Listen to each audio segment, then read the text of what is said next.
శ్రీనివాస్ గారు, ఏంటి rice survey అని వచ్చింది, మీరు చూసే ఉంటారేమో. జనసేన మీద చాలా వ్యతిరేకత వ్యక్తం అవుతుందట, చాలామంది గెలిచే అవకాశం లేదని ఇప్పుడే చెప్తున్నారు. ఏంటి, ఎక్కడన్నా ఏమైనా పొరపాట్లు జరుగుతున్నాయా?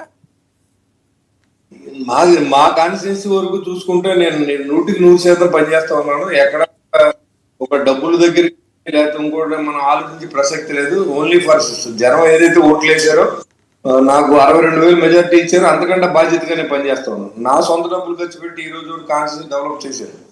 ప్రజలకు చెప్పి కానీ ఏ సర్వే నాకు తెలీదు. యాక్చువల్ గా నేను దాని మీద దృష్టి పెట్టలేదు. నా సర్వే నేనే చేసుకుంటాను ఇప్పుడు. అంటే నా లెవెల్ నేను ఏ స్టేజ్ లో ఉన్నాను అనేది నేను ఎప్పుడు చూసుకోండి. నేను నిజంగా ప్రజల్లో ఉండే వ్యక్తిని కాబట్టి నాకు సర్వేలు అయ్యి నేను ఎప్పుడు చూడలేదు కూడా. నాకు ఎందుకు చేశారనేది నాకు తెలియదు. సంవత్సర కాలంలో అసలు సంవత్సరం అయ్యిందంటే మీకు వరుణ్ గారు గత ప్రభుత్వం చేసేటువంటి పనితీరు చూసుకుని ఇప్పుడు చేస్తే 100% పని జరుగుతుందని నేను చెప్తాను. ఇప్పుడు దీంట్లో ఎమ్మెల్యేలు తప్పు చేసి ఉంటే వాళ్ళ పేర్లు చెప్పండి, ఖచ్చితంగా మారాలి. ఇప్పుడు ప్రజల్లో ఎన్నుకున్న నమ్మకం నిలబెట్టుకోలేకపోతే ఇవాళ వైసీపీకి ఎలా బుద్ధి చెప్తారు, ఇవాళ కూటమి కూడా అదే బుద్ధి చెప్తారు. నేను కూడా చెప్తాను చాలాసార్లు. ఇవాళ ఎవరైనా తప్పు చేసి ఉంటే పనిష్మెంట్ అనిపించవలసిందే ఖచ్చితంగా. ఇప్పుడు నేనైనా సరే ఇప్పుడు మీ దగ్గర టీవీ ముందు మాట్లాడే ధైర్యం నాకు ఉందంటే ఖచ్చితంగా ఛాలెంజ్. మా కాన్స్టిట్యున్సీలో ఏదైనా ఏ సమస్య ఉన్నా నేను దగ్గర నుండి పరిష్కారం చేస్తాం. ఇవాళ అన్నిట్లోనూ అన్ని చోట్ల లింక్ రోడ్లు వేసుకున్నాం, కానీ అన్ని విలేజ్లు మొత్తం మీద వచ్చేటప్పటికి ధ్వంసం అయినాయి. వరుణ్ గారు ఎక్కడా కూడా రోడ్ లేదు. అవన్నీ చేసుకుంటూ వచ్చాం. 15 సంవత్సరాలు అయింది.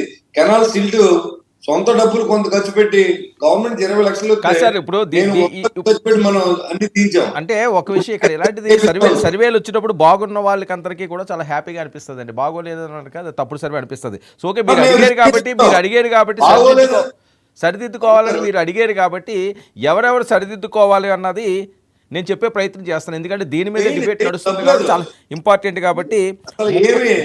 53 మంది ఎమ్మెల్యేలు ఉన్నారండి అందులో ఆరెంజ్ జోన్లో ఉన్నవాడు మీరు ఒకరిద్దరు ఉన్నారు. పవన్ కళ్యాణ్ గారు అయితే గ్రీన్ జోన్లో ఉన్నారు. మిగతా వాళ్ళందరూ కూడా రెడ్ జోన్లోనే ఉన్నారు. జనసేనకు సంబంధించి 64% మంది. ఇది ఇక్కడ చూపిస్తున్న రిజల్ట్. 22% తెలుగుదేశం పార్టీ వాళ్ళు ఉన్నారట. ప్రజల నుంచి అభిప్రాయం వచ్చింది, ఏదైనా చేయించుకుంటే ఏదైనా తప్పులు జరుగుంటే మనం ఖచ్చితంగా పార్టీ వాళ్ళ ఎక్స్ప్లెనేషన్ అడగాలి, దాని మీద యాక్షన్ కూడా తీసుకోవాలి. నాదైనా సరే ఇప్పుడు ఎందుకంటే తప్పు రాజకీయాల్లో ప్రజలు విలువలతో కూడా రాజకీయం చేస్తేనే మన రేపు అనే రోజు మనం నిలబడగలం ఎక్కడైనా. అది లేనప్పుడు టీవీలో మాట్లాడే అర్హత కూడా లేదు. అది నాకు తెలుసు. అయితే నేను ఇప్పుడు చూడలేదండి మీరు చెప్పిన సర్వే, నేను ఇప్పుడు దాకా చూడలేదు. అది ఏదైనా ఉంటే నేను ఖచ్చితంగా నాది కూడా పొరపాట్లు ఉంటే చెప్పండి, ఎక్కడే చెప్పండి, దానికి ఆన్సర్ చేస్తే సిద్ధంగా ఉన్నాం. లేదు ఈ పొరపాట్లని కాదండి, వచ్చిన సర్వే గురించే మనం మాట్లాడదాం. పొరపాట్లు నేను డిసైడ్ అవ్వలేను కదా, నేను డిసైడ్ చేయలేను. మొత్తం 175 నియోజకవర్గాల్లో గత సంవత్సరం ముందు ఈ కాన్స్టిట్యున్సీ పరిస్థితి అండి. ఈ సంవత్సర కాలంలో మనం చేసిన నేను మీ గురించి చెప్పట్లేదు శ్రీనివాస్ గారు, నేను మీ ఒక్కడి గురించి చెప్పట్లేదండి. ఓవరాల్ గా నేను చెప్తున్నాను. 53 మంది ఎమ్మెల్యేలు రెడ్ జోన్లో ఉన్న వాళ్ళు నేను ఫాస్ట్ గా మీకు వినిపించేస్తాను. ఒకసారి చూడండి. Narasannapeta, Srikakulam, Cheepurupalli, Parvathipuram, Pathapatnam, Palakonda, Araku valley ST, Madugula, Paderu, Visakhapatnam south, Yelamanchili, Kakinada city, Kakinada rural, P Gannavaram, Rajanagaram, Ramachandrapuram, Razole SC, Bhimavaram, Chintalapudi, Eluru, Kovvur SC, Polavaram ST, Unguturu, Avanigadda, Gudivada,